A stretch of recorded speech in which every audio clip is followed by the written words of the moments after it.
George and Martha, One Fine Day. 5 stories about 2 best friends. Story number 1, The Tightrope. One morning, when George looked out of his window, he could scarcely believe his eyes. Martha was walking a tightrope. "My stars!" cried George. "I could never do that." "Why not?" said Martha. "It's tons of fun." "But it's so high up," said George. "Yes," said Martha. "And it's such a long way down," said George. "That's very true," said Martha. "It would be quite a fall," said George. "I see what you mean," said Martha. Suddenly, Martha felt uncomfortable. For some reason, she had lost all her confidence. She began to wobble. George realised his mistake. Now he had to do some fast talking. "Of course," he said. "Anyone can see you love walking the tightrope." "Oh, yes?" said Martha. "Certainly," said George. "And if you love what you do, you'll be very good at it too." Martha's confidence was restored. "Watch this," she said. Martha did some fancy footwork on her tightrope. Story number 2, The Diary.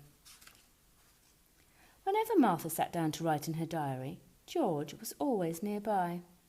"Yes, George?" said Martha. "I was just on my way to the kitchen," said George. Said Martha. Martha decided to finish writing outdoors. "How peculiar," she said to herself. "I can still smell George's cologne." Then Martha heard leaves rustling above her. "Aha!" she cried. "You were spying on me." "I wanted to see what you were writing in your diary," said George. "Then you should have asked my permission," said Martha. "May I peek in your diary?" asked George politely. "No," said Martha. Story number 3, The Icky Story. At lunch, George started to tell an icky story. Martha strongly objected. "Please, have some consideration," she said, but George told his icky story nevertheless. "You're asking for it," said Martha. When Martha finished her lunch, she told an icky story.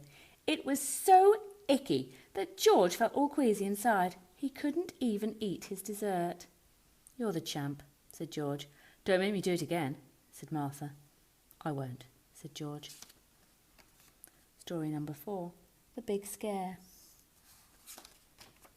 "Boo!" cried George. "Have mercy!" screamed Martha. Martha and her stamp collection went flying. "I'm sorry," said George.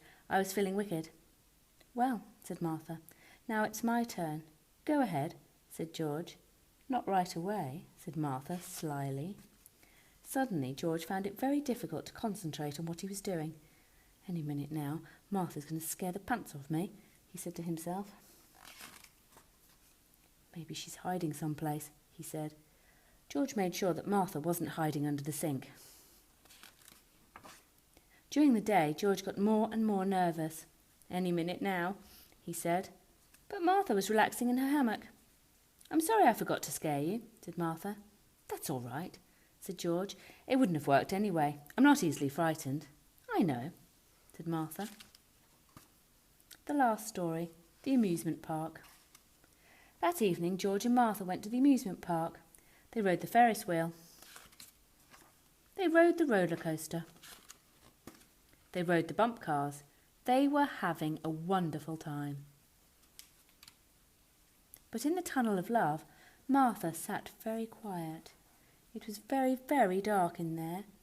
Suddenly Martha cried, "Boo! Have mercy!" screamed George. "I didn't forget after all," said Martha. "So I see," said George.